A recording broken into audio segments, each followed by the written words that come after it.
El aire en la pequeña sala de estar de la casa de los Cortés Reyes, antes impregnado del aroma a canela y del suave sonido de la radio, ahora parecía denso, cargado con el peso de palabras no dichas.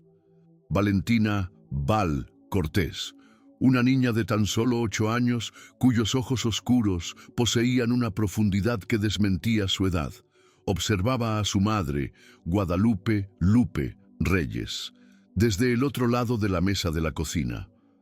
Lupe, una mujer cuya risa era normalmente la banda sonora de la casa, tenía el rostro surcado de lágrimas silenciosas, las manos temblando mientras sostenía una taza de té que ya se había enfriado. El mundo de Val, un universo seguro y cohesionado construido sobre el amor incondicional de su madre y las visitas esporádicas, pero siempre repletas de regalos caros, de su padre, estaba a punto de desmoronarse. Con la voz entrecortada, Lupe finalmente rompió el silencio, explicando que ella y Fernando, el padre de Val, iban a separarse. La palabra divorcio sonó extraña, una disonancia aguda en la sinfonía familiar que Val conocía. El narrador omnisciente flotaba sobre la escena, sintiendo la confusión de la niña mezclarse con el dolor de la madre, comprendiendo que aquel no era solo el fin de un matrimonio, sino el inicio de una batalla invisible, donde el corazón de una niña sería el territorio en disputa. Lo que seguiría no sería solo una separación, sino una guerra declarada, donde la inocencia se vería obligada a armarse con la verdad. La retaliación de Fernando. Castillo no se hizo esperar. Casi de la noche a la mañana, el flujo de dinero que mantenía la vida de Lupe y Val cómoda fue abruptamente cortado. Fernando, un empresario cuyo nombre era sinónimo de éxito en los círculos financieros de la ciudad, usó su poder económico como la primera arma. Los estantes de la despensa comenzaron a quedarse más vacíos, las facturas se acumularon y la desesperación empezó a dibujar nuevas líneas en el rostro de Lupe. La mayor humillación llegó tras la primera visita a la Defensoría Pública. Lupe regresó a casa, el cuerpo encorvado bajo el peso de la derrota, y le contó a Val, con la voz hueca de quien ha perdido la esperanza, que las probabilidades eran mínimas. Él tiene dinero, Val.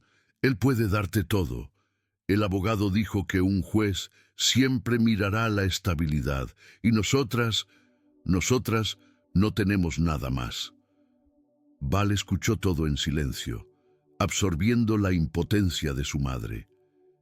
Esa noche, a través de la puerta entreabierta de su cuarto, escuchó los sollozos ahogados de Lupe, un sonido que se convirtió en la banda sonora de su nueva realidad. Fue allí, en la oscuridad, donde la semilla de la duda germinó en su corazón infantil. ¿Cómo podía el amor y el cuidado de su madre valer menos que el dinero de un padre ausente? Negándose a aceptar el papel de víctima que el destino parecía haberle reservado, Val sintió una urgencia inusual apoderarse de ella. Su inteligencia, siempre evidente en sus boletines escolares y en su curiosidad insaciable, ahora buscaba un propósito.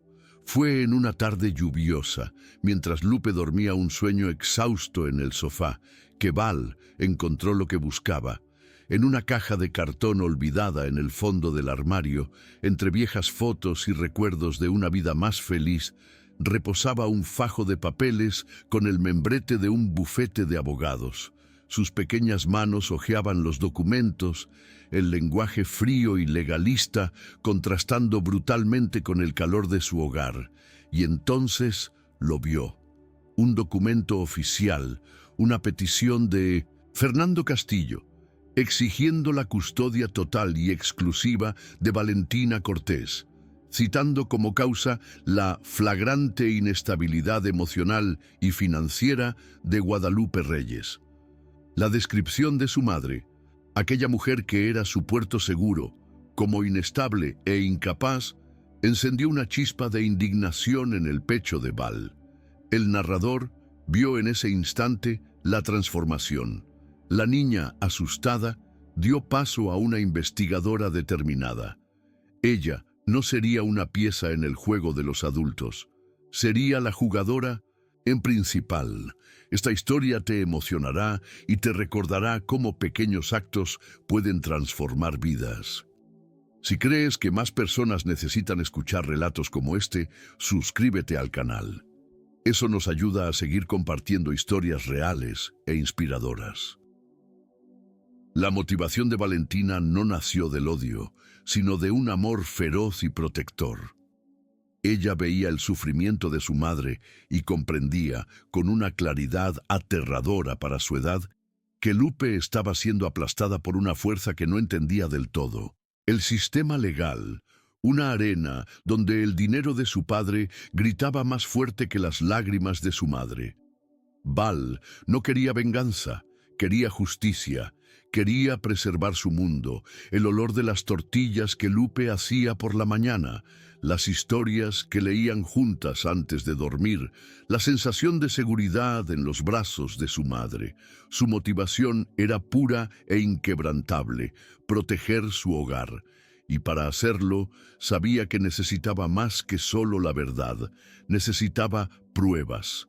El narrador observaba a esta pequeña alma transformarse. La niña que construía fuertes con sábanas ahora estaba diseñando una fortaleza legal. Tomó sus cuadernos escolares no para hacer tareas, sino para comenzar su propia investigación, anotando conversaciones que escuchaba, fechas, promesas rotas por su padre. Su mente infantil, pero brillante, comenzó a mapear el campo de batalla, comprendiendo que en el mundo de los adultos, los hechos, por más fríos que fueran, podían ser más poderosos que las emociones más ardientes. El primer paso en su plan de batalla la llevó a su santuario, la biblioteca pública del barrio. Un lugar donde el silencio estaba lleno no de vacío, sino del susurro de 1000 historias y posibilidades. Allí, entre los estantes polvorientos que olían a papel y tiempo, Val buscó a su primera aliada, la señora Ortiz, la bibliotecaria. Una mujer de cabello gris y gafas en la punta de la nariz, cuyo amable sonrisa siempre la había acogido. Val se acercó al mostrador, no con un pedido de un libro de cuentos de hadas, sino con una pregunta que hizo que la señora Ortiz alzara las cejas. ¿Existen reglas para los niños cuando los padres pelean?, preguntó Val, su voz pequeña pero firme. La bibliotecaria, percibiendo la gravedad inusual en los ojos de la niña, no la desestimó. Vio la urgencia y la inteligencia brillando allí. En lugar de enviarla a jugar, la llevó a una sección olvidada y sacó de un estante un folleto simplificado de la Convención sobre los Derechos del Niño. Para Val, esas páginas fueron una revelación, un arma. El narrador comprendió que en ese momento Val dejó de ser solo una hija luchando por su madre.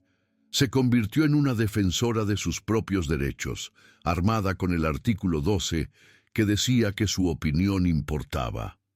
Con el conocimiento recién adquirido, alimentando su determinación, Val comenzó a construir su arsenal. Sus cuadernos escolares, antes llenos de dibujos y ejercicios de matemáticas, se transformaron en dosieres meticulosamente organizados. El narrador omnisciente veía la escena con una mezcla de admiración y tristeza, una niña obligada a cambiar su infancia por una estrategia de guerra. Su primera pieza de prueba fue un viejo álbum de fotos. Val pasó horas seleccionando imágenes, no las de las fiestas de cumpleaños con su padre, sino las del día a día. Lupe ayudándola con las tareas, las dos riendo en la cocina, un abrazo apretado después de una pesadilla.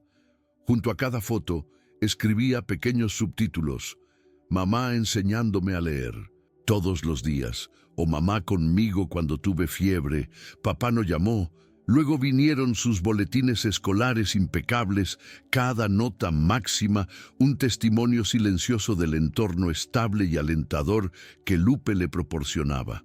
La pieza final fue un calendario, donde ella, con su caligrafía infantil, detallaba meticulosamente los últimos 6 meses. Las visitas de su padre estaban marcadas en rojo, encuentros cortos, apresurados, en centros comerciales. Los días con su madre eran un mar de anotaciones en azul, detallando actividades, conversaciones, momentos de cuidado y amor. El dossier de Valentina no era un documento legal, era el corazón de su vida expuesto en papel. El conflicto central de la historia comenzó a tomar forma cuando Lupe, con Val a cuestas, entró en la sobrecargada oficina de Javier Mendoza, el defensor público asignado a su caso. La oficina era un caos de pilas de papeles, casos olvidados y el olor a café recalentado, un fuerte contraste con las oficinas de caoba de los abogados de Fernando. Javier, un joven de poco más de 20 años, con ojeras que delataban largas noches de trabajo y un idealismo que la realidad se empeñaba en desgastar, las recibió con una simpatía cansada.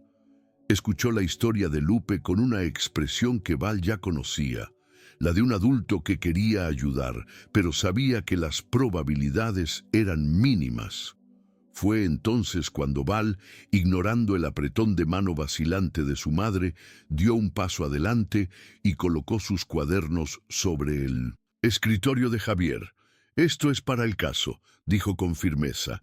El narrador vio el cambio en el rostro de Javier, de la condescendencia amable a la pura estupefacción. Hojeó los cuadernos, esperando encontrar dibujos infantiles, pero en cambio encontró un dossier, una narrativa coherente y emocionalmente devastadora de su vida que transformaba la inestabilidad de Lupe en resiliencia y el éxito de Fernando en negligencia. Armado con el dossier de Valentina, Javier sintió una oleada de energía renovada. Por primera vez en meses no veía solo un caso perdido, sino una oportunidad de luchar por algo que realmente importaba. Decidió cambiar de táctica. En lugar de una defensa pasiva enfocada en mitigar daños, pasaría al ataque. Usando las notas precisas de Val, sus boletines y el calendario como base, Javier redactó una moción preliminar que no solo refutaba las alegaciones de Fernando, sino que también cuestionaba su aptitud como padre. La respuesta del equipo jurídico de Fernando fue inmediata y brutal. En una audiencia preliminar, un abogado caro, de traje impecable, ridiculizó la moción de Javier, refiriéndose a las pruebas de Val como los garabatos sentimentales de una niña y un álbum de recortes. El narrador omnisciente describió el tribunal no como un lugar de justicia, sino como un teatro donde el poder y el dinero escenificaban su propia versión de la verdad. La confianza de Lupe vaciló. Ver la vida de su hija, su amor, reducido a garabatos por hombres poderosos, la llenó de un miedo paralizante. La batalla apenas comenzaba y ya estaban siendo aplastadas. El desprecio de los abogados de Fernando tuvo un efecto contrario en Val. En lugar de intimidarla, solidificó su resolución. Comprendió que necesitaba una prueba irrefutable, algo que ni los abogados más caros pudieran distorsionar. La oportunidad surgió durante una de las tensas visitas supervisadas en la opulenta casa de su padre. Fernando apenas le dirigía la palabra, absorto en su celular, mientras su nueva esposa, Mónica, la observaba con una mirada gélida. En una de esas visitas, mientras Fernando estaba en el balcón atendiendo una llamada de negocios, Val notó que su maletín de cuero estaba abierto sobre la mesa del comedor. Con el corazón latiendo descontroladamente en su pecho, actuó. Pidiendo ir al baño, Se desvió rápidamente y con las manos temblando usó el celular antiguo de su madre para tomar una foto de un documento que estaba en la cima del montón. Un extracto bancario. Los números eran tan grandes que Val apenas podía comprenderlos, pero sabía lo que significaban. Significaban que su padre mentía. Era la prueba de que tenía vastos recursos, contradiciendo la narrativa de que Lupe sería una carga. La vida a veces pone obstáculos que parecen imposibles de superar. Pero es en esas horas cuando descubrimos de qué somos capaces. Si alguna vez enfrentaste un momento así, o conoces a alguien que necesita escuchar este mensaje, suscríbete y comparte. Historias como esta pueden inspirar a quien más lo necesita. El conflicto se profundizó, revelando capas de crueldad que Val apenas podía concebir. La fuerza opositora no era solo la codicia de su padre, sino también la frialdad calculadora de su nueva esposa, Mónica. Durante otra visita forzada, la atmósfera en la mansión era más gélida que nunca. Val, sentada en el sofá de terciopelo fingiendo leer un libro, se convirtió en una sombra, una oyente invisible de la tormenta que se formaba en la sala contigua. Escuchó la voz sibilante de Mónica, llena de una impaciencia mal disimulada. «Fernando, tienes que resolver esto», decía. «Consigue la custodia de una vez. Mi amiga que dirige Le Rosey, en Suiza, dice que tienen una plaza para el próximo semestre. Será lo mejor para ella, una educación de clase mundial. Y para nosotros, para nosotros será la oportunidad de recuperar nuestra vida sin interrupciones». El narrador omnisciente registró el impacto de esas palabras en el corazón de Val. No se trataba de su bienestar, no era sobre amor o familia, era sobre la conveniencia de ellos. Ella era una interrupción, un problema a ser despachado a un internado al otro lado del océano para que su padre y su nueva esposa pudieran vivir en paz. La revelación del internado fue solo el preludio para el verdadero motivo, la verdad fea y cruda que se escondía detrás de la fachada de preocupación paternal. La discusión entre Fernando y Mónica escaló. La voz de un padre, normalmente tan imponente, sonaba ahora suplicante, débil. «Mónica, no es tan simple». Y entonces, la voz de ella, cortante como vidrio roto, expuso el núcleo de la cuestión. «No me vengas con excusas, Fernando. Necesitas la custodia total para acceder a su fondo fiduciario. Sabes perfectamente que tu padre lo estipuló en el testamento. Sin el control de la niña, no tienes acceso al dinero. Y sin ese dinero, la fusión con Axcross se va al garete. Estamos hablando de nuestro futuro». Valentina sintió que le faltaba el aire en los pulmones. Fondo fiduciario, fusión. Palabras de un mundo que no entendía, pero cuyo significado en ese contexto era terriblemente claro. El narrador sintió la desilusión final de la niña. No era solo un estorbo a ser exiliado, era un cofre, una llave para una fortuna que su propio padre quería usar para sus negocios, liquidando su futuro para salvar su presente. El amor de su padre no existía. En su lugar había solo el vacío gélido de la codicia. Con el peso de la verdad aplastándola, Val sabía que ya no podía ser solo una investigadora secreta. Necesitaba que sus aliados supieran toda la extensión de la traición. A la mañana siguiente, Lupe y Val estaban nuevamente en la oficina de Javier Mendoza. Esta vez, Val no esperó. Colocó el celular de su madre sobre el escritorio, mostrando la foto del extracto bancario, y luego, con una calma aterradora, relató palabra por palabra la conversación que había escuchado entre Fernando y Mónica. El narrador observó cómo la expresión de Javier cambiaba. El escepticismo desapareció, reemplazado primero por el shock, luego por una furia justa y gélida. El caso se había transformado ante sus ojos. ya no era una amarga disputa de custodia, era una conspiración para cometer fraude, una explotación cínica de una niña para beneficio financiero. Su indignación profesional se fusionó con su empatía personal por el coraje de esa niña. «No se van a salir con la suya», dijo Javier, su voz baja, pero vibrando con una nueva y peligrosa determinación. La alianza entre la niña estratega, la madre aterrorizada y el abogado idealista estaba ahora sellada. Su objetivo ya no era solo la defensa, era la exposición. A medida que la fecha de la audiencia se acercaba, la presión sobre Lupe y Val se volvía casi insoportable. La maquinaria legal de Fernando trabajaba incansablemente, inundando la pequeña oficina de Javier con mociones, informes de psicólogos contratados y declaraciones juradas de amigos de la familia que pintaban a Lupe como una mujer volátil e inadecuada. Cada documento era una puñalada en el corazón de Lupe, una distorsión cruel de su realidad. El narrador veía su resiliencia comenzar a resquebrajarse. Las noches de Lupe transcurrían en vela, mirando el techo, su mente un torbellino de dudas y miedos.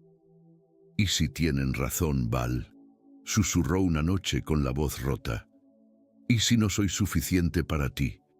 ¿Y si te estoy poniendo en peligro al luchar?».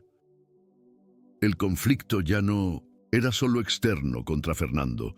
Se había instalado dentro de su pequeña familia, ascendiendo como un veneno que amenazaba con corroer su determinación.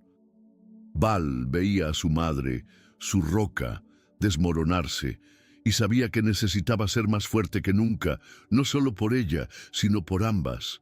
Fue en esa noche de duda cuando Valentina demostró una madurez que iba mucho más allá de sus 8 años.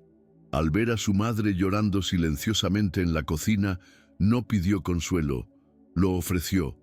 Tomó las manos de Lupe, la guió hasta la mesa del comedor y abrió sus cuadernos, su evangelio de la verdad. «Mira, mamá», dijo, su voz pequeña, pero llena de una convicción inquebrantable, mientras señalaba el calendario. «¿Recuerdas este día? Hiciste mi fiesta de cumpleaños sorpresa. Y aquí fue cuando estuve enferma y te quedaste despierta toda la noche. ¿Llamó papá?». «No, esto es real, mamá. Nuestro amor es real». El narrador observó la inversión de roles, la hija convirtiéndose en el ancla emocional de la madre. Más tarde, en una sesión nocturna de estrategia con Javier, el plan de batalla se finalizó. Acordaron que la defensa inicial sería convencional, pero que su arma secreta, su carta de triunfo final, sería el testimonio de la propia Valentina. Sería un riesgo enorme, pero era la única forma de que la verdad se escuchara en su forma más pura e innegable. El día de la audiencia de custodia amaneció gris y frío, un reflejo del nudo de ansiedad en el estómago de Lupe. La sala del tribunal era imponente e intimidante, un coliseo de madera oscura y silencio pesado, diseñado para empequeñecer al individuo ante la majestuosidad de la ley.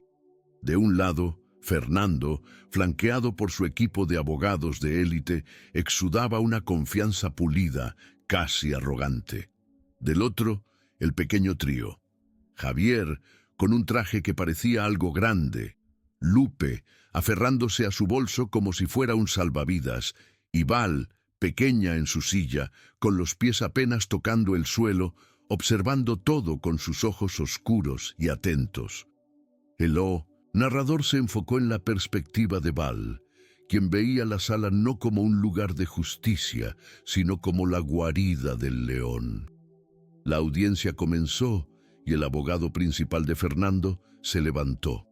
Su declaración inicial fue una obra maestra de manipulación, una narrativa tejida con medias verdades y omisiones flagrantes, pintando a Fernando como un padre dedicado y desesperado por salvar a su hija de un hogar caótico y perjudicial. La primera salva de la batalla había sido disparada y parecía devastadoramente eficaz. La ofensiva de Fernando en el tribunal fue abrumadora, una demostración de fuerza diseñada para aniquilar cualquier oposición. Su abogado llamó al estrado a una sucesión de expertos bien pagados. Primero, un psicólogo infantil, con un currículo impresionante, que basándose en una única y apresurada sesión con Val, testificó que la niña mostraba signos de estrés indebido y que el entorno estructurado y con recursos que el padre podía ofrecer era crucial para su desarrollo. Luego, un analista financiero diseccionó la vida económica de Lupe, presentando sus extractos bancarios como prueba de su imprudencia e incapacidad para gestionar un hogar. El golpe final vino de Mónica. Subiendo al estrado, vestida con una elegancia discreta, interpretó el papel de la madrastra preocupada a la perfección, hablando con una sinceridad ensayada sobre su deseo de acoger a Valentina y darle todas las oportunidades que merece. El narrador omnisciente expuso la farsa. Cada palabra, cada testimonio, era una pieza de un teatro meticulosamente orquestado, una narrativa falsa construida sobre el poder del dinero para comprar su propia verdad, dejando a Lupe y a Javier sintiéndose cada vez más pequeños e impotentes. Cuando llegó el turno de Javier, la atmósfera en la sala de audiencias era pesada. La victoria de Fernando parecía una conclusión inevitable. Sin embargo, el joven defensor público se levantó con una calma que sorprendió incluso a Lupe. Comenzó su contraargumentación no con pasión, sino con una precisión quirúrgica. Empezó por el psicólogo.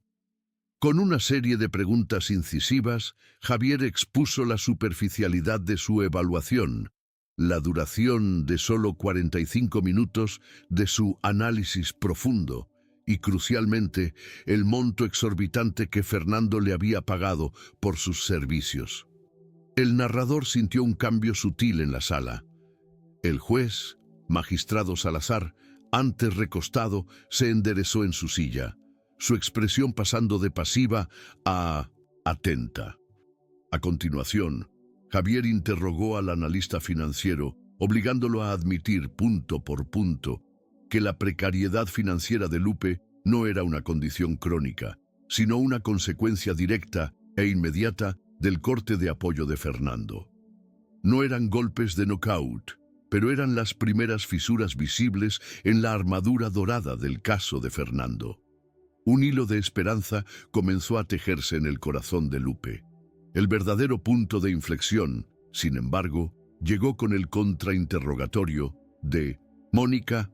Ella era la testigo perfecta, calma, articulada y llena de una compasión convincente. Javier la dejó recitar sus líneas ensayadas sobre su amor por Val y su deseo de construir una familia feliz.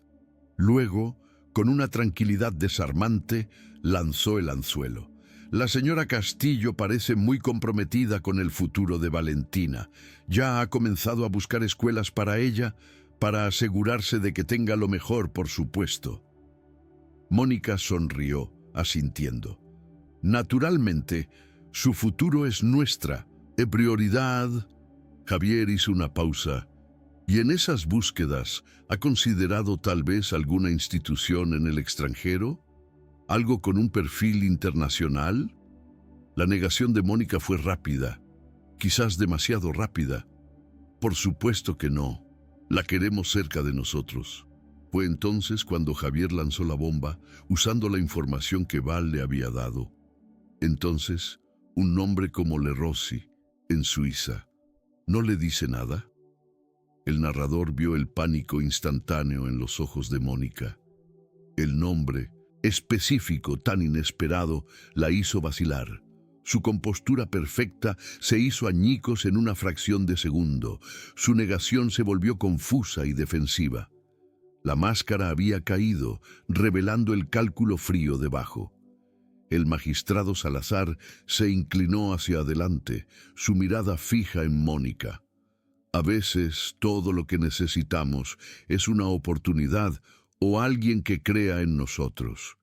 Es en esos momentos cuando la vida comienza a cambiar. Si crees que todos merecen una oportunidad, suscríbete y ayuda a difundir mensajes como este. Juntos podemos hacer la diferencia. Al ver su caso desmoronarse tras el desastroso testimonio de Mónica, el abogado de Fernando tomó una decisión arriesgada: llamar al propio Fernando al estrado para intentar reparar el daño. Fernando subió con el aura de un hombre acostumbrado a estar en control. Su voz era calma y resonante, su postura impecable.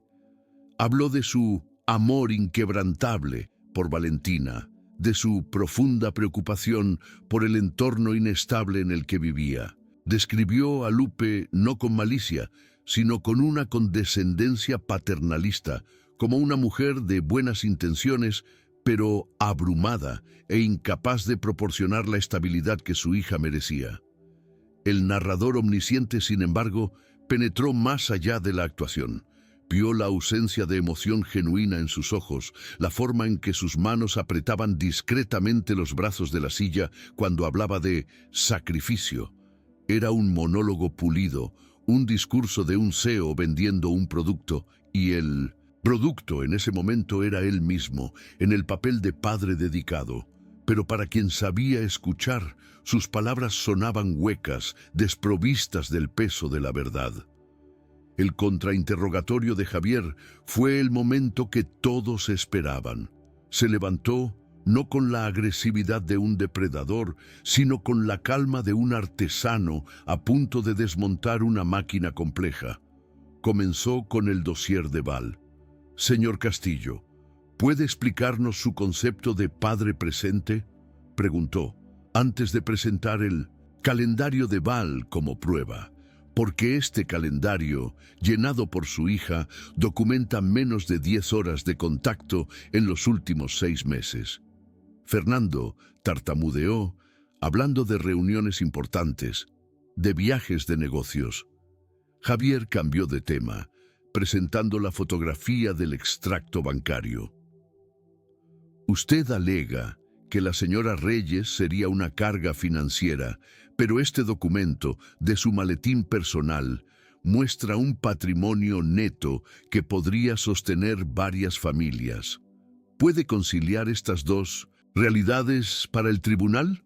El narrador describió cómo, pregunta tras pregunta, la fachada de Fernando comenzó a agrietarse. Su tono tranquilo dio paso a una irritación defensiva. Su confianza se evaporó, reemplazada por la postura tensa de un hombre acorralado. Con Fernando ya desestabilizado, Javier preparó el golpe de gracia. Dejó que un momento de silencio flotara en la sala antes de hacer la pregunta que lo cambiaría todo. «Señor Castillo, hablemos del verdadero motivo de esta batalla. ¿Tiene conocimiento de un fondo fiduciario establecido por su fallecido padre a nombre de su hija Valentina?». El nombre fondo fiduciario succionó el aire de la sala. El rostro de Fernando se convirtió en una máscara de furia y pánico. Intentó negar, su voz fallando. «Eso es irrelevante para el bienestar de mi hija». Javier no lo soltó. «¿Es irrelevante, señor? ¿O es el centro de todo? Es cierto que el acceso a este fondo multimillonario depende de que usted tenga la custodia legal y física total de la niña». La acusación estaba implícita, pero clara como el día. Javier no necesitó gritar, simplemente presentó los hechos, las piezas del rompecabezas que Val había armado, y dejó que el propio silencio culpable de Fernando llenara los espacios en blanco. La conspiración estaba ahora expuesta, no como una teoría, sino como un hecho palpable. El abogado de Fernando, un hombre acostumbrado a victorias fáciles, vio la catástrofe desarrollarse y actuó rápidamente para limitar el daño. «No, y tenemos más preguntas», dijo abruptamente, y la defensa de Fernando dio por concluido su caso. pero el daño era irreparable. El caso, antes tan sólido e imponente, estaba ahora en ruinas, demolido por la verdad meticulosamente recolectada por una niña de 8 años. Lupe miraba a Javier con una mezcla de shock y gratitud infinita. Por primera vez, la victoria parecía no solo posible, sino probable. El narrador se enfocó en el magistrado Salazar. El juez miró largamente el rostro desfigurado de Fernando, luego a la pequeña y resuelta familia del otro lado de la sala. Consultó sus notas, su rostro impasible, un silencio tenso llenó la sala. Entonces se volvió hacia Javier. «Señor Mendoza», dijo el magistrado, su voz resonando en la sala silenciosa. «¿La defensa tiene algún testigo que desee llamar?» La pregunta flotó en el aire, cargada de significado. El escenario estaba listo. Javier Mendoza miró al magistrado Salazar y, con una voz clara que cortó el silencio tenso, dijo: «La defensa llama a su única testigo, Valentina Cortés». Un murmullo recorrió la sala de audiencias. El abogado de Fernando se levantó de un salto, su compostura desvaneciéndose en una objeción indignada. «Protesto, meritísimo. La testigo es una niña de 8 años, susceptible a manipulación y fantasía. Su testimonio es inherentemente poco fiable y perjudicial». Pero el magistrado Salazar levantó una mano, silenciándolo. El juez miró a Val, no como una pieza de prueba, sino como una persona. «La objeción es denegada», declaró, su voz resonando con autoridad. «Este tribunal reconoce el artículo 12 de la Convención sobre los Derechos del Niño, que garantiza a una niña, capaz de formar sus propios puntos de vista, el derecho de expresar esos puntos de vista libremente en todos los asuntos que la afecten. La niña será escuchada». El narrador sintió el peso de ese momento. La ley, tantas veces un arma contra los débiles, se estaba convirtiendo en el escudo de Val.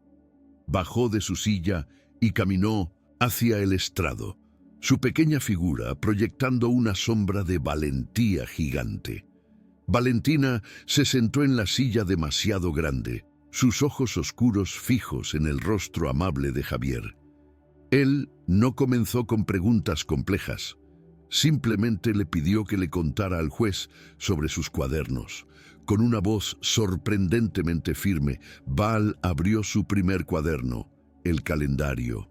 «Usé azul para los días con mamá y rojo para los días con papá», explicó, su pequeña mano señalando las páginas. «Azul es para cuando cocinamos juntas, cuando ella me lee una historia, cuando me ayuda con las tareas, cuando me abraza porque tuve una pesadilla». Pasó la página, revelando un mar de anotaciones azules, contrastando con los raros y solitarios cuadrados rojos. «Rojo es para cuando papá me llevaba al centro comercial a comprar un juguete y luego me traía de vuelta. A veces estaba al teléfono todo el tiempo». No lloró, no acusó, solo presentó los datos de su vida, la matemática del amor y la negligencia. El narrador observó el impacto devastador de esa simplicidad. No había argumento que pudiera refutar la evidencia abrumadora de la presencia contra la ausencia. A continuación, Javier abordó la cuestión del hogar estable de Fernando. «Valentina, tu padre y su esposa dijeron que quieren mucho que vivas con ellos. ¿Han hablado contigo sobre los planes que tienen para ti?»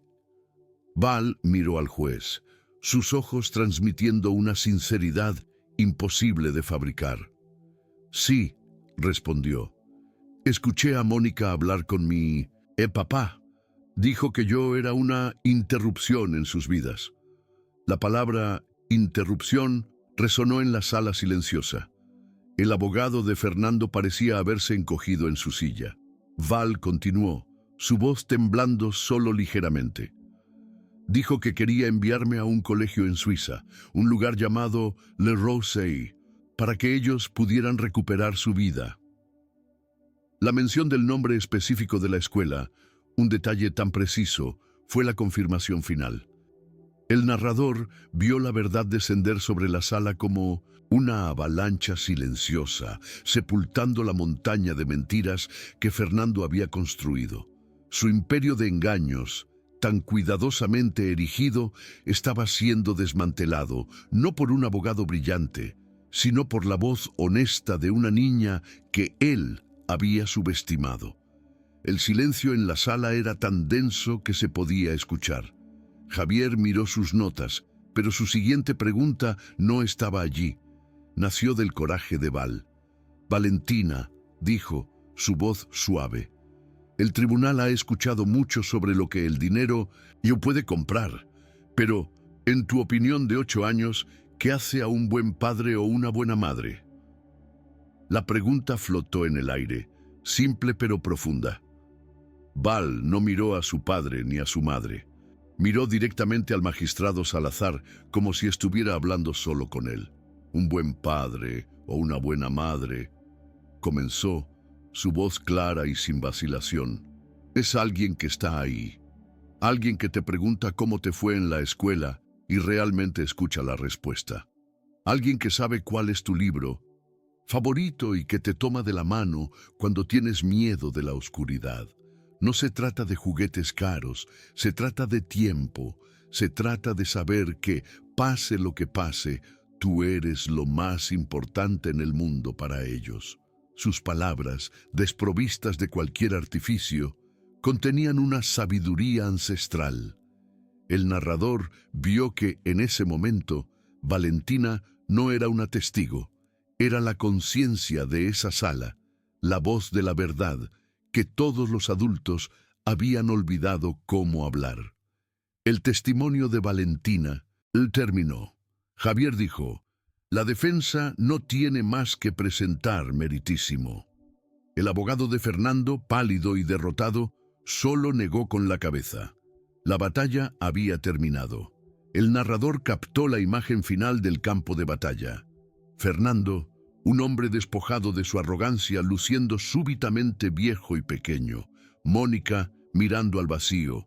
Y del otro lado, Lupe, llorando abiertamente. Pero por primera vez, eran lágrimas de orgullo, de alivio, de un amor abrumador por su hija increíblemente valiente. Valentina estaba de vuelta en su lugar, tranquila, su misión cumplida. El magistrado Salazar, con una expresión indescifrable, anunció un receso de 1 hora antes de emitir su decisión. La espera fue la más larga en la vida de Lupe. Fue 1 hora suspendida en el tiempo, llena de la posibilidad de todo y de nada. Cuando el juez regresó, su rostro era grave y la sala contuvo el aliento colectivamente. Comenzó a hablar, no con el lenguaje seco de la ley, sino con una humanidad que tomó a todos por sorpresa. En mis 20 años en este tribunal, comenzó, rara vez he presenciado un caso en el que la verdad se presentara con tanta claridad y con tanta dignidad. El veredicto del magistrado Salazar fue metódico y devastador. Se refirió directamente al calendario de Valentina, a sus boletines y a su testimonio, declarándolos como las pruebas más creíbles y pertinentes presentadas. El bienestar de una niña, afirmó, su voz llenando la sala, no se mide en metros cuadrados de una mansión o en el saldo de una cuenta bancaria, sino en la consistencia del amor, del apoyo y de la seguridad emocional. Estos, la señora Reyes, los ha proporcionado en abundancia, incluso bajo coacción. Y luego vinieron las órdenes, la custodia física y legal total y exclusiva de Valentina Cortés fue otorgada a Guadalupe Reyes. Fernando Castillo fue condenado a pagar una pensión alimenticia sustancial, calculada con base en su ingreso real y con pagos retroactivos desde el día en que cesó su apoyo. Por último, el golpe final, el tribunal ordenó una investigación judicial inmediata sobre la gestión y el propósito del fondo fiduciario de Valentina, congelando todos los activos hasta que la investigación estuviera concluida. El narrador vio la justicia finalmente hacerse realidad. No era solo una victoria legal, era una validación moral, la afirmación de que la voz de una niña, armada con la verdad, podía de hecho mover montañas. En el instante en que el magistrado Salazar se retiró, la burbuja de silencio del tribunal estalló. El narrador captó la escena de la caída de un imperio personal. Fernando Castillo permaneció sentado, inmóvil, su rostro una máscara de incredulidad que lentamente se retorcía en furia silenciosa. Sus abogados, antes tan arrogantes, ahora lo miraban con el desprecio reservado para un cliente tóxico. Uno de ellos se inclinó y susurró fríamente: «Considera nuestros servicios terminados. No representamos a clientes que nos mienten sobre crímenes». La deserción fue rápida y brutal. Mónica, su compañera en la conspiración, se levantó, le lanzó una mirada que mezclaba desprecio y pánico, y salió de la sala sin una sola palabra, abandonando el barco que se hundía. Del otro lado de la sala, la escena no podía ser más diferente. Lupe, Val y Javier estaban abrazados, un nudo de lágrimas, risas y alivio. No era solo la celebración de una victoria legal, era la catarsis de meses de miedo y lucha, la liberación de una batalla que habían ganado contra todas las probabilidades. Salir del edificio del tribunal fue como emerger de un largo y oscuro túnel hacia la luz del sol. Elin Young, de narrador, describió ese momento como un renacimiento. Lupe ya no caminaba con los hombros encorvados por el peso del mundo. Su postura era erguida, la de una mujer que había descubierto una fuerza que no sabía que poseía. Valentina tomaba su mano, no como una niña que necesita protección, sino como una compañera igualitaria en la victoria. Y Javier, el joven abogado que casi se había ahogado en el cinismo del sistema, sonreía con una genuinidad que no sentía desde hacía años. Había redescubierto la razón por la que eligió la ley, no para servir al poder, sino para desafiarlo. No tenían la fortuna de Fernando, pero poseían algo infinitamente más valioso: su integridad, su verdad y el uno al otro. Mirando a su hija, cuyo brillo en los ojos parecía iluminar toda la calle, Lupe supo que el futuro, antes una página aterradora y en blanco, era ahora una promesa, un lienzo esperando los colores que ellas elegirían juntas. Esta historia nos recuerda que, al final, la bondad y el coraje pueden cambiarlo todo. Si este relato te emocionó y quieres que más personas tengan acceso a historias como esta, suscríbete al canal. Tu suscripción nos ayuda a seguir compartiendo mensajes que pueden transformar vidas. La historia de Valentina no quedó confinada a las paredes del tribunal. Un joven periodista que estaba en la sala para cubrir un caso de fraude sin gran importancia, presenció el drama del testimonio de Val y el veredicto del magistrado Salazar. Sabía que tenía oro en las manos. Al día siguiente, la historia explotó. La niña de 8 años que derrotó a un millonario con un cuaderno era el titular que estampaba los periódicos nacionales. La televisión rápidamente recogió la saga, transformándola en un cuento de hadas moderno de David contra Goliat. Valentina fue apodada la pequeña estratega, una genio infantil que usó su inteligencia para salvar a su familia. Lupe se convirtió en un símbolo de resiliencia maternal y Fernando, el villano corporativo por excelencia. El narrador observó cómo sus vidas privadas fueron súbitamente lanzadas a la esfera pública. Ya no eran solo una madre y una hija, se habían convertido en un faro de esperanza y un espejo de las fallas de un sistema judicial que tantas veces favorece a los ricos y poderosos, y su transformación personal estaba ahora ligada a una conversación nacional mucho mayor. Inicialmente, la atención mediática aterrorizó a Lupe. Cámaras de televisión acampaban frente a su edificio y los teléfonos no paraban de sonar. Su instinto era esconderse, proteger a Val del circo mediático. Sin embargo, inspirada por el coraje inquebrantable de su hija, algo cambió dentro de ella. Con el aliento de Javier, aceptó dar una única entrevista a una respetada periodista de televisión. El narrador vio a una nueva Lupe sentarse frente a las cámaras. La mujer tímida y derrotada había desaparecido, reemplazada por una defensora calma y elocuente. Habló no solo de su caso, sino de las innumerables mujeres que enfrentaban batallas similares sin los recursos o la genialidad de una hija para guiarlas. «Mi caso no es único», dijo, su voz resonando con una nueva autoridad. «Lo que es único es que la voz de mi hija fue escuchada. ¿Cuántas otras niñas están siendo silenciadas porque el sistema no está preparado para escucharlas?» Su transformación estaba completa. De víctima del sistema, se había alzado ahora como una voz poderosa que exigía su reforma. El caso Cortés catapultó a Javier Mendoza del anonimato a la fama jurídica. Su pequeña oficina fue inundada con ofertas de empleo de algunas de las firmas de abogados más prestigiosas del país, prometiéndole un salario de 6 dígitos, una oficina con vistas a la ciudad y el fin de sus preocupaciones financieras. El narrador vio la tentación en sus ojos, la promesa de una vida más fácil, de reconocimiento y de recursos era seductora. Sin embargo, junto con las ofertas de empleo, llegaban también cientos de cartas y correos electrónicos de personas comunes, padres y madres desesperados, inspirados por la historia de Lupe y Val, pidiéndole ayuda. Al mirar esas cartas, Javier vio su verdadero camino. Rechazó las ofertas lucrativas. Su victoria no le había dado un boleto al mundo corporativo, le había dado una plataforma. Comprendió que su vocación no era unirse a los poderosos, sino seguir luchando por aquellos que no tenían poder.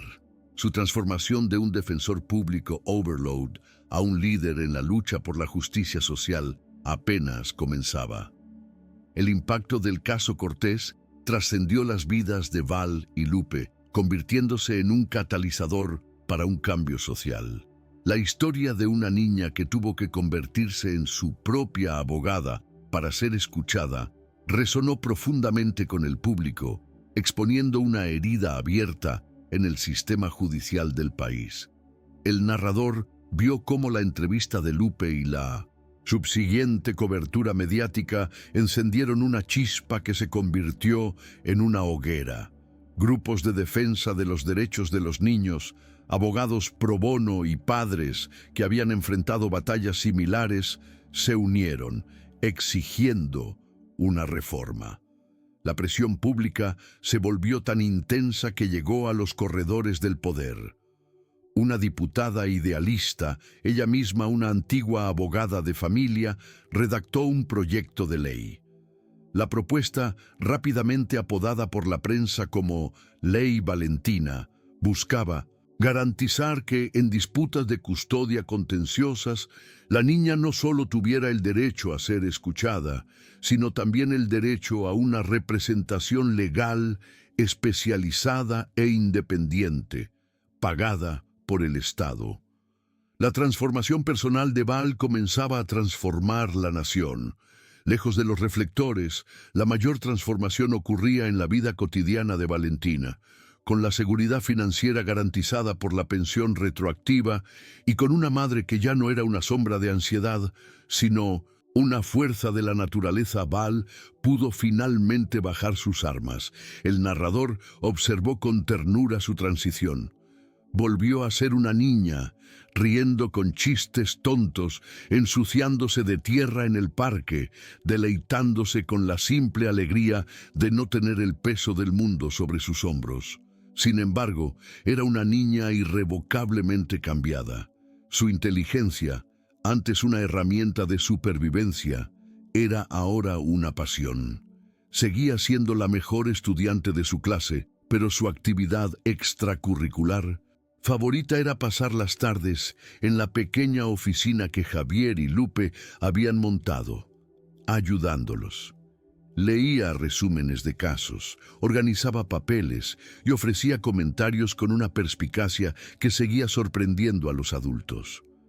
Su transformación fue de una estratega solitaria a una aprendiz de justicia, su brillantez ahora celebrada como un don, no como una necesidad desesperada.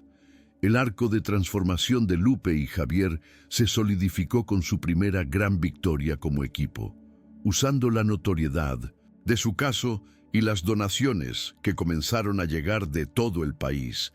Establecieron la Fundación Voz de la Niña.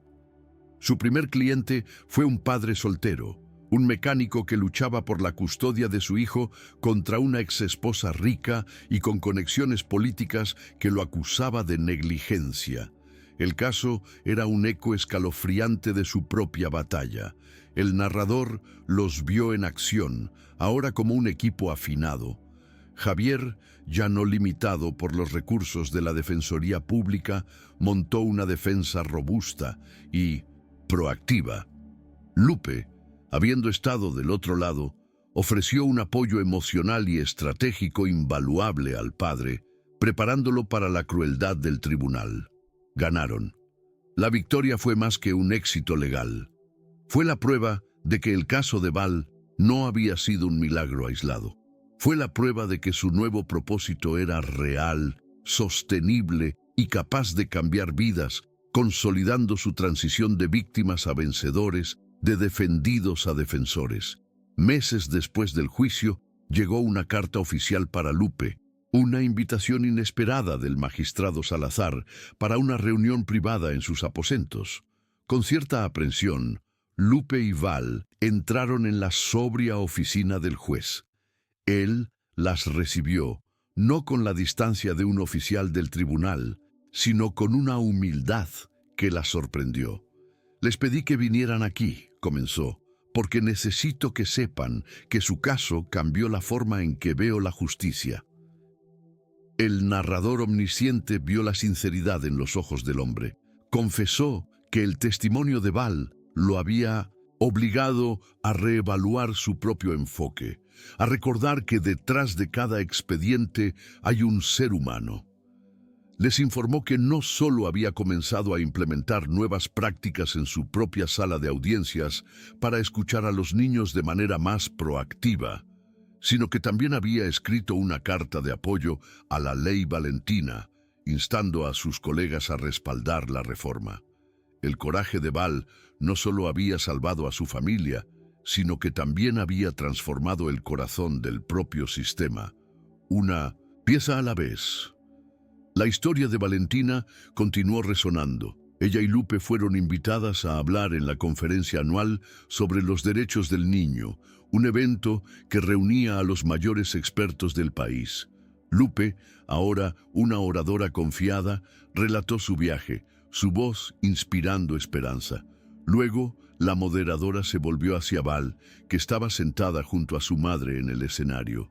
«Valentina», preguntó la mujer gentilmente, «si pudieras decir una cosa a todos los adultos aquí, ¿qué dirías?» Val pensó por un momento y luego, hablando al micrófono, su voz sonó clara por todo el auditorio. «Diría que escuchen», dijo. «A veces, los niños no usamos palabras grandes como los adultos, pero sabemos lo que sentimos. Y cuando tenemos miedo o estamos tristes, lo más importante es saber que alguien cree en nosotros». El público, compuesto por abogados, psicólogos y trabajadores sociales, se puso de pie en aplausos, muchos con lágrimas en los ojos. El narrador vio su transformación final. De una estratega secreta a una voz pública, una embajadora de la verdad simple y poderosa de los niños. Pero la mayor victoria, la transformación más profunda, no se encontraba en las salas de conferencias o en los corredores del poder, sino en los momentos tranquilos de su nueva vida. En una tarde de otoño, el narrador observó una escena de paz doméstica. Lupe y Val estaban en la cocina de su nueva casa, un apartamento modesto, pero lleno de luz y calor.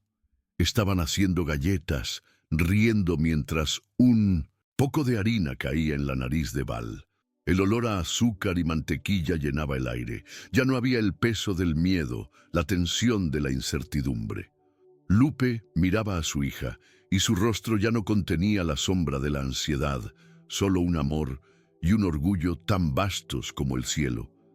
Y Val miraba a su madre, sus ojos finalmente libres de la carga de tener que ser más que una niña.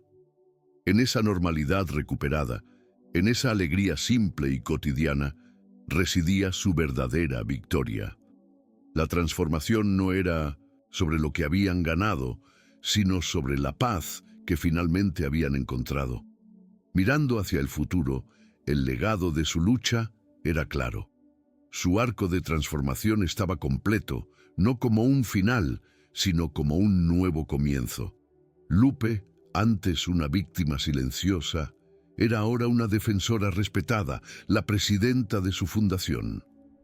Javier, el abogado desilusionado, había encontrado su vocación, dedicando su carrera a luchar por familias como la de Val.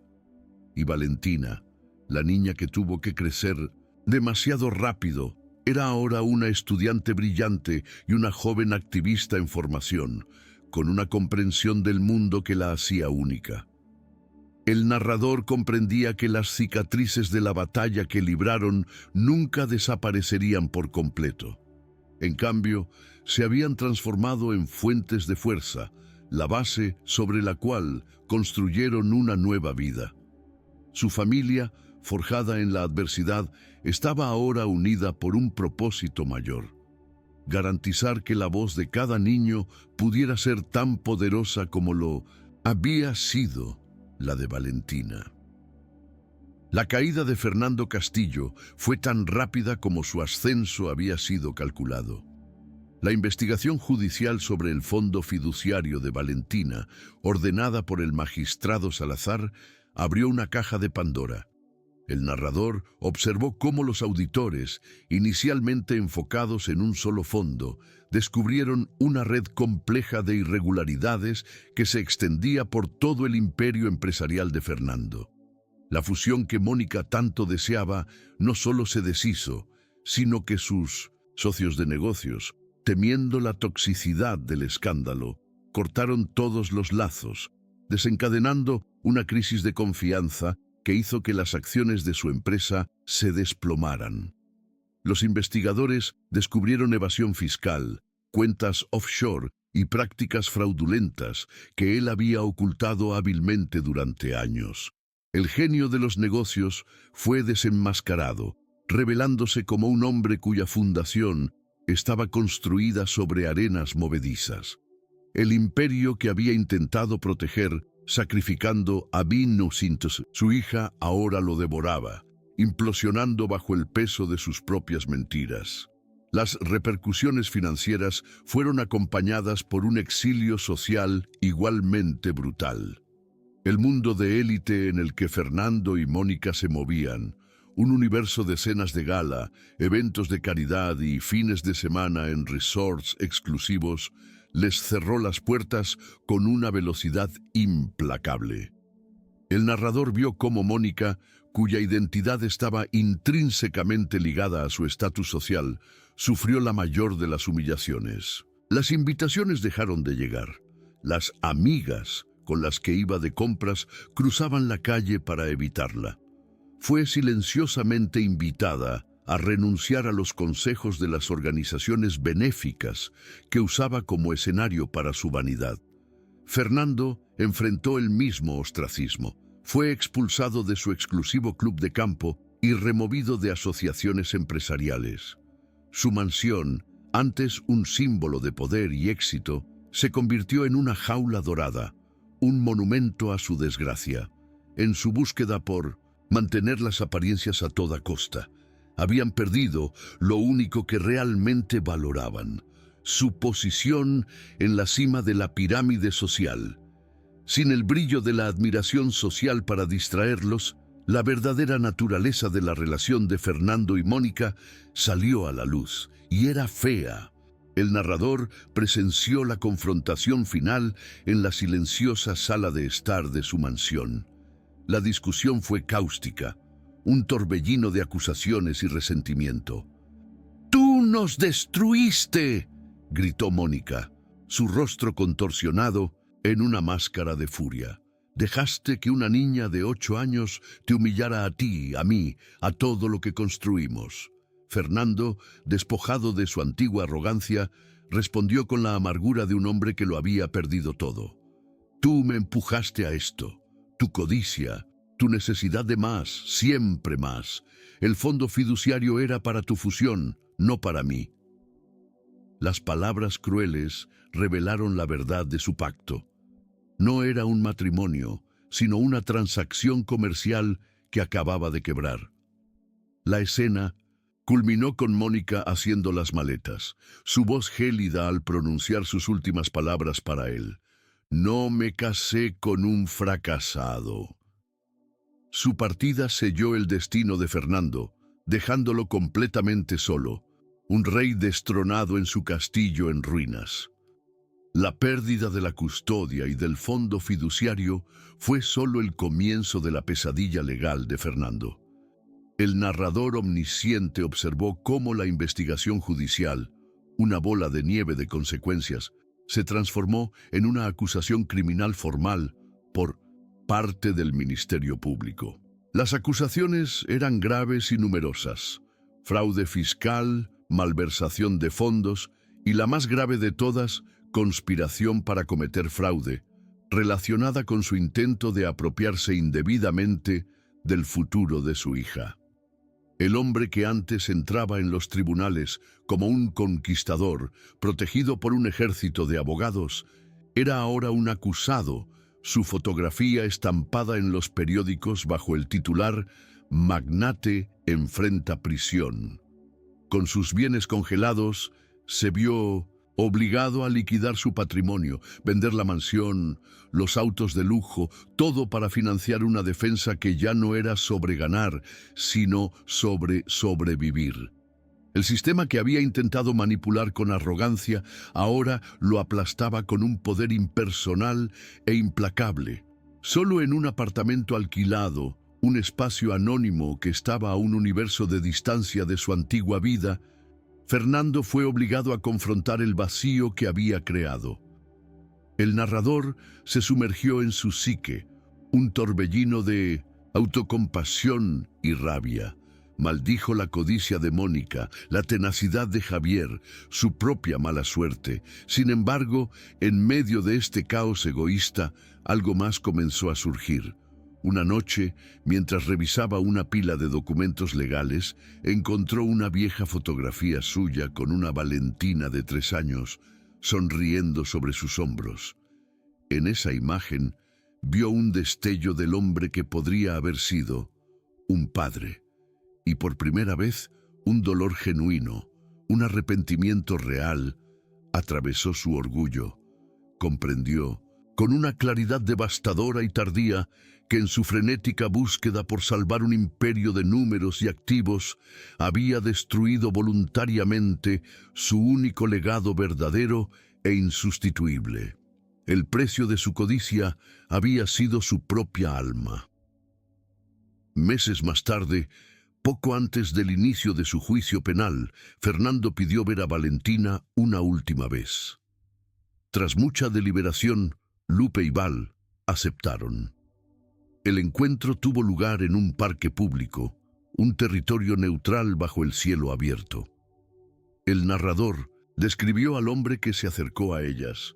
Ya no era el magnate imponente, sino una figura encorvada, visiblemente envejecida, la humildad impuesta sobre él por el peso de su desgracia. No intentó justificarse. Miró a su hija y las palabras salieron, simples y despojadas de cualquier artificio. «Lo siento, Valentina, por todo». Val, ahora de 9 años, lo miró, no con el odio que tal vez merecía, ni con la compasión que no había ganado. Su mirada era calma, distante, no ofreció el bálsamo fácil del perdón. En cambio, su respuesta fue un eco de su sabiduría precoz. Espero que algún día aprendas lo que realmente significa ser un padre. Dicho esto, se dio la vuelta, tomó la mano de Lupe y se alejó, no con ira, sino con la finalidad silenciosa de quien cierra un libro para siempre. El destino de Mónica, aunque menos dramático que el de Fernando, fue una forma de justicia poética.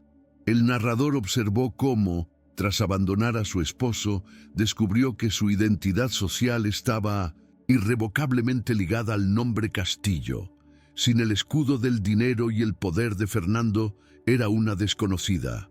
Sus amigas, que antes envidiaban su vida, ahora la trataban con un desprecio gélido. Las puertas de la alta sociedad se cerraron en su cara, dejándola a la deriva en un mundo que ya no la reconocía. Obligada a vender sus joyas y ropa de diseño para mantener una fracción de su antiguo estilo de vida, se hundió en una oscuridad anónima. Su caída no fue a la prisión, sino a la irrelevancia, el castigo más temido por una mujer que había construido toda su existencia sobre la frágil base de las apariencias y el estatus. El juicio penal de Fernando fue, como se esperaba, una mera formalidad. El narrador describió la escena. Las pruebas, meticulosamente compiladas a partir de la investigación que el caso de custodia había desencadenado, eran irrefutables. Correos electrónicos, transacciones bancarias, testimonios de antiguos colaboradores. Todo pintaba el cuadro de un hombre cuya ética empresarial era tan corrupta como su moral personal. El jurado no tardó en llegar a un veredicto: culpable, culpable de fraude fiscal, culpable de malversación de fondos, culpable de conspiración.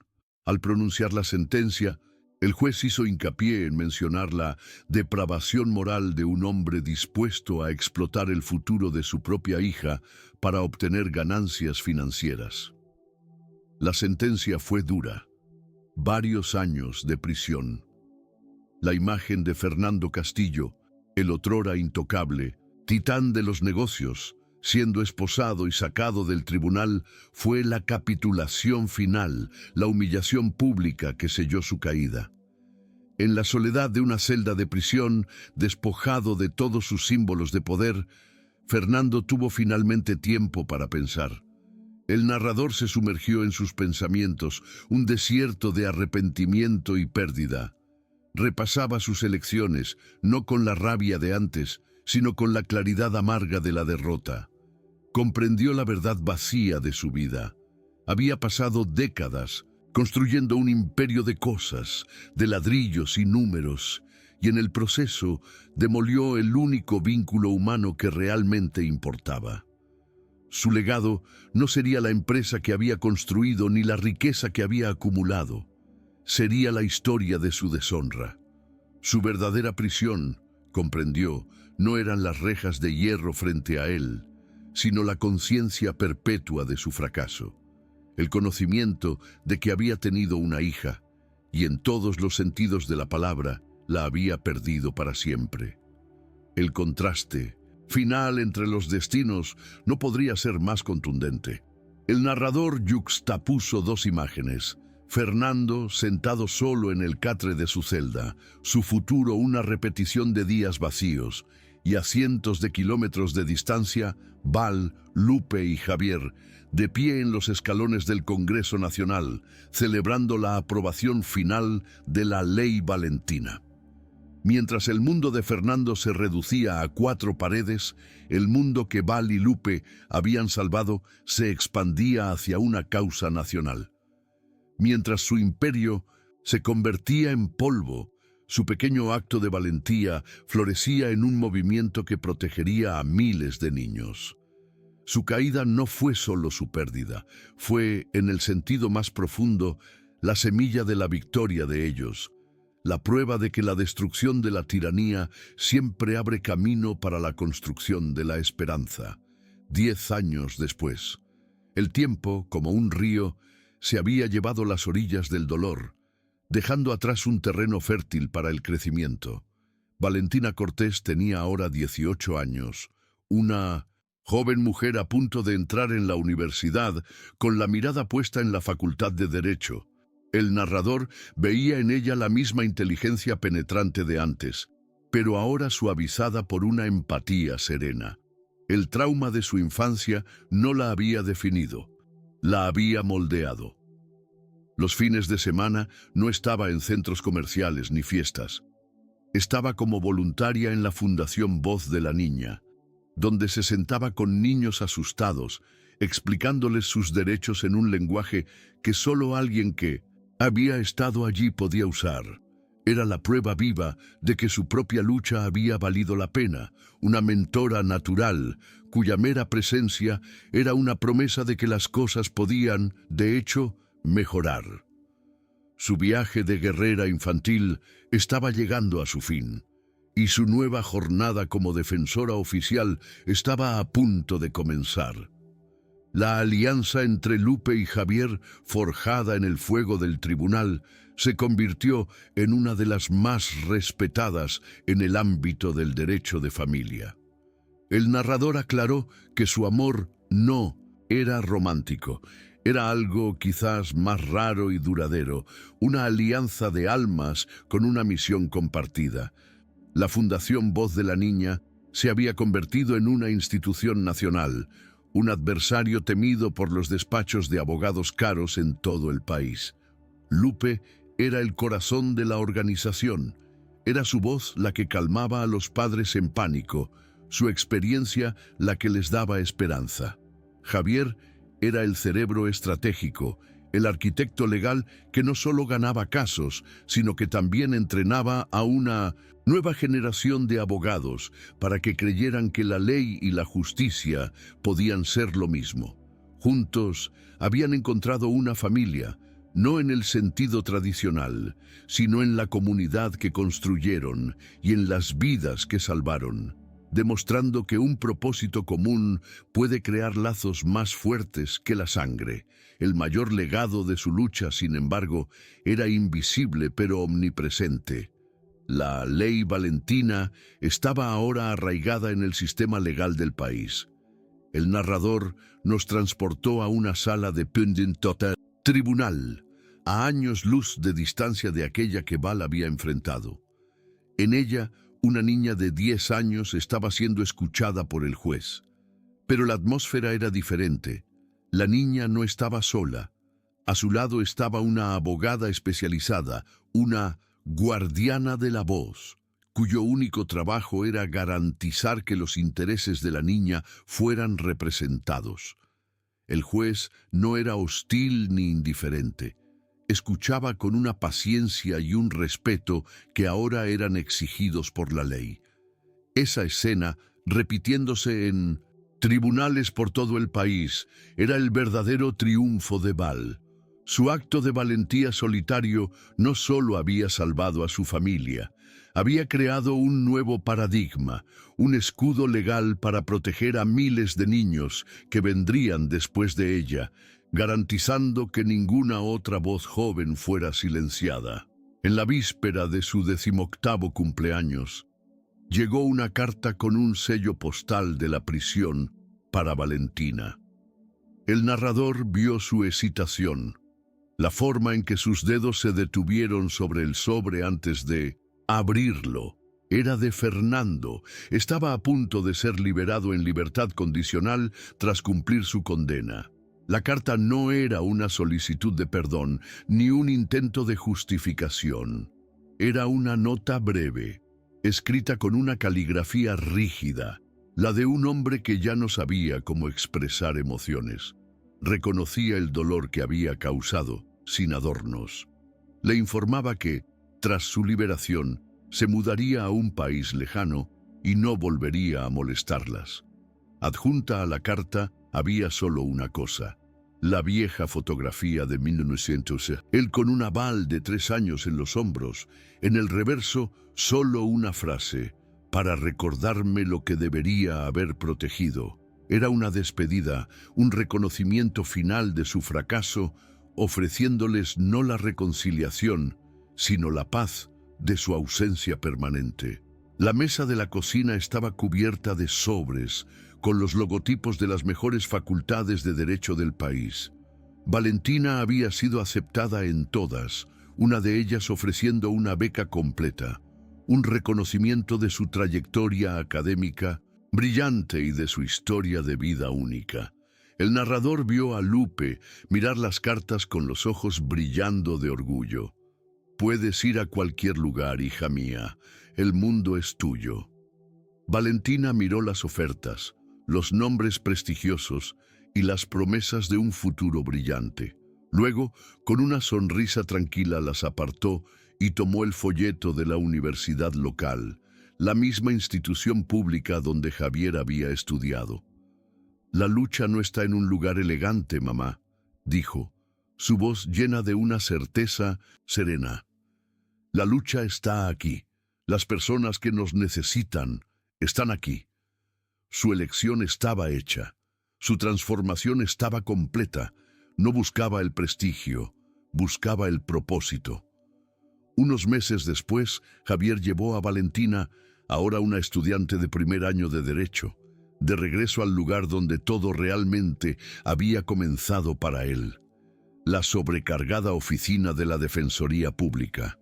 El lugar aún olía a café y desesperación, pero algo había cambiado.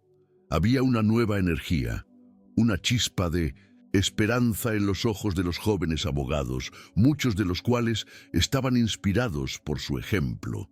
Javier la presentó a una joven defensora pública que estaba lidiando con un caso de custodia particularmente difícil.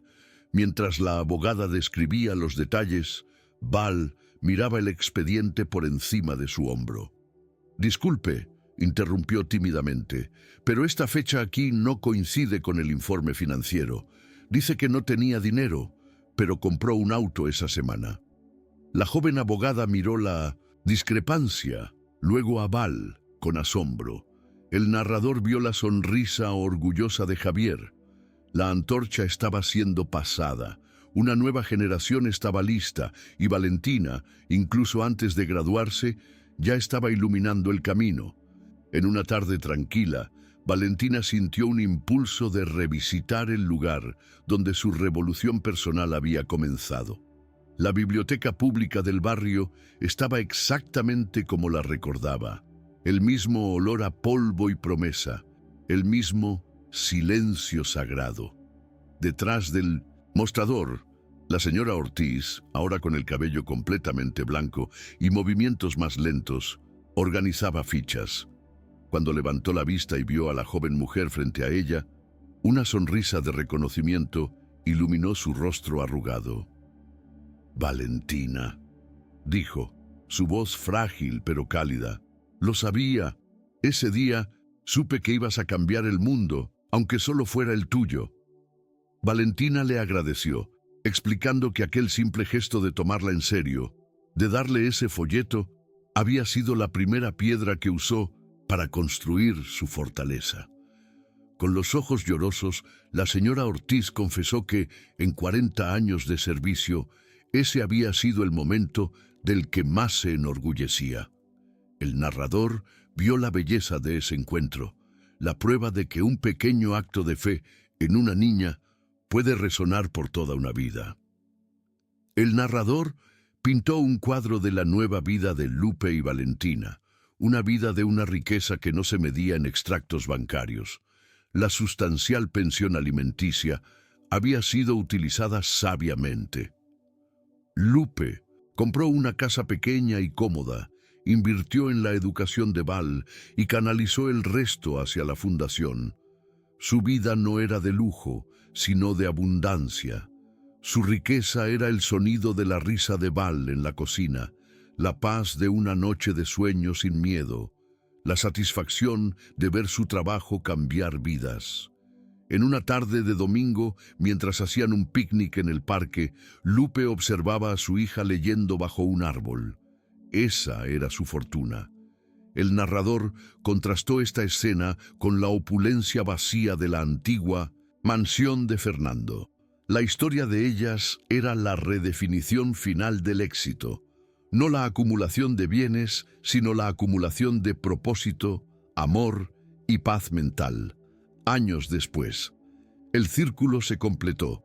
Valentina Cortés, recién graduada con honores, se sentó en su escritorio, en su primer día oficial como abogada pro bono de la Fundación Voz de la Niña. Su oficina era pequeña, una elección deliberada. Su primera cliente entró, una madre joven con los ojos llenos del mismo miedo que Lupe había tenido, sosteniendo la mano de una niña callada que miraba al suelo. El narrador sintió el peso de ese momento de espejo. Val miró a la niña y se vio a sí misma. Vio la confusión, el miedo, la necesidad de alguien que creyera en ella. Se inclinó hacia adelante y cuando habló, su voz no era la de una abogada a una cliente, sino la de una sobreviviente a otra. «No te preocupes», dijo suavemente, mirando a los ojos de la niña. «Vamos a contar tu historia, y ellos escucharán». La guerrera infantil había dado paso a la defensora adulta. La antorcha le había sido entregada, y ahora la usaría para iluminar el camino de otros. Una noche, en su oficina en la fundación, mientras preparaba un caso complicado, Valentina abrió una caja de almacenamiento que guardaba bajo su escritorio. Dentro reposaban sus viejos cuadernos escolares, su dossier de guerra infantil. El narrador la vio hojear las páginas, su mano de adulta trazando su propia caligrafía infantil. El calendario con el mar de azul, las fotos, con subtítulos sinceros, las notas sobre los derechos de los niños. Una sonrisa nostálgica tocó sus labios. Esos cuadernos, que alguna vez fueron sus únicas armas, eran ahora reliquias sagradas. Eran un recordatorio del poder de la verdad, sin importar cuán pequeña fuera la voz que la pronunciara. No los guardaba como un recuerdo de dolor, sino como un testimonio de su primera y más importante victoria, la prueba de que su vida como defensora no comenzó en la facultad de Derecho, sino en la mesa de la cocina de su madre. El efecto dominó de sus acciones continuaba extendiéndose. Años después del veredicto, el narrador nos llevó en un rápido viaje por las vidas que la Fundación Voz de la Niña había tocado.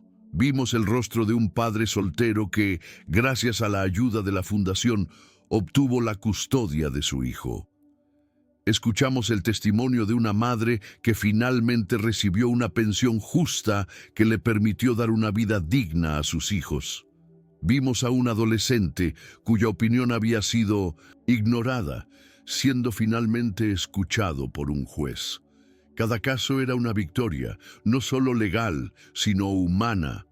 La verdadera medida del éxito de Val, Lupe y Javier no estaba en los artículos de periódico ni en las leyes que ayudaron a cambiar, sino en estas historias individuales de esperanza.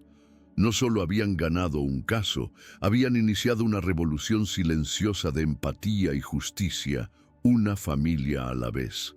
La escena final del epílogo regresa a su núcleo, el amor entre madre e hija. Valentina y Lupe caminaban juntas al atardecer por una calle tranquila, las luces de la ciudad encendiéndose a su alrededor. Su conversación no era sobre leyes ni fundaciones, sino sobre qué iban a cenar, sobre una película que querían ver. Era fácil, era normal. Valentina miró el rostro de su madre, ahora sereno y feliz, y comprendió el ciclo completo de su viaje. Su misión había comenzado con un objetivo simple y desesperado: proteger a su madre, y lo había logrado. Todo lo demás, la fama, la ley, la causa, había sido solo una consecuencia de ese acto fundamental de amor. Lupe apretó la mano de su hija, un gesto que contenía un universo de gratitud. «Estoy tan orgullosa de la mujer en la que te has convertido», dijo Lupe. Valentina sonrió, su corazón en paz. «Fue gracias a ti, mamá». El narrador concluyó que la mayor transformación no fue en la ley del país, sino en la certeza inquebrantable de que el amor de ellas era su única y verdadera fortaleza. La historia de Valentina, en su esencia, es una poderosa lección sobre la fuerza de una sola voz. El narrador reflexiona sobre cómo una saga que sacudió tribunales, cambió leyes y destruyó un imperio, comenzó de la manera más simple posible, con una niña de 8 años, sentada en el suelo de su habitación, que decidió que no sería una víctima silenciosa de su destino. Su viaje sirve como un recordatorio universal de que nadie es demasiado pequeño, demasiado joven o demasiado impotente para exigir la verdad. Nos enseña que, incluso frente a sistemas de poder y riqueza que parecen impenetrables, el coraje de un individuo, armado con hechos y convicción, puede ser la fuerza más revolucionaria de todas, capaz de iniciar una avalancha con el simple movimiento de una sola piedra.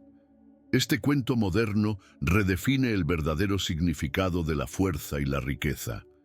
El narrador contrasta la fuerza aparente de Fernando, su dinero, su influencia, su arrogancia, con la fuerza auténtica de Lupe. La fuerza de ella no residía en el poder, sino en la resiliencia, no en la dominación, sino en el amor incondicional. La historia demuestra que la verdadera medida de una persona no se encuentra en su patrimonio, sino en su integridad. De la misma manera, la riqueza que realmente importa no es la que se acumula en cuentas bancarias, sino la que se cultiva en el corazón. Fernando, en la cima de su poder, era un hombre pobre, desprovisto de amor y lealtad. Lupe, en su momento de mayor desesperación, poseía la mayor de las fortunas, el amor feroz de su hija y un espíritu que, aunque doblado, nunca se rompió. Si hay una lección que extraer del laberinto legal que Valentina y su madre tuvieron que navegar, es que la justicia no es una entidad pasiva que sirve automáticamente a los justos. Es un ideal, un principio que rara vez se concede, debe ser conquistado. Requiere la tenacidad de aliados como Javier, el coraje de sobrevivientes como Lupe y a veces la claridad moral de catalizadores inesperados como Valentina. Su historia muestra que la ley, aunque a menudo una herramienta en manos de los poderosos, no es inmune a la verdad. Es un llamado a la acción contra el cinismo, un mensaje de que, aunque el sistema pueda ser defectuoso, la lucha por un mundo más justo no solo es necesaria, sino que también puede ser ganada por la persistencia, la inteligencia y la negativa a ser silenciado. Al final, más allá de las leyes, los tribunales y las fortunas, la historia de Valentina es sobre la fuerza más fundamental y duradera de todas, el amor. Fue el amor de Lupe lo que dio a Valentina la seguridad para ser brillante. Fue el amor de Valentina por su madre lo que le dio el coraje para ser una guerrera. Y fue el amor redescubierto de Javier por la justicia lo que hizo posible su victoria. La codicia y el poder construyen imperios de arena destinados a ser barridos por la marea del tiempo, pero el amor construye legados. Es la fuerza que sana, que une y que transforma el dolor en propósito.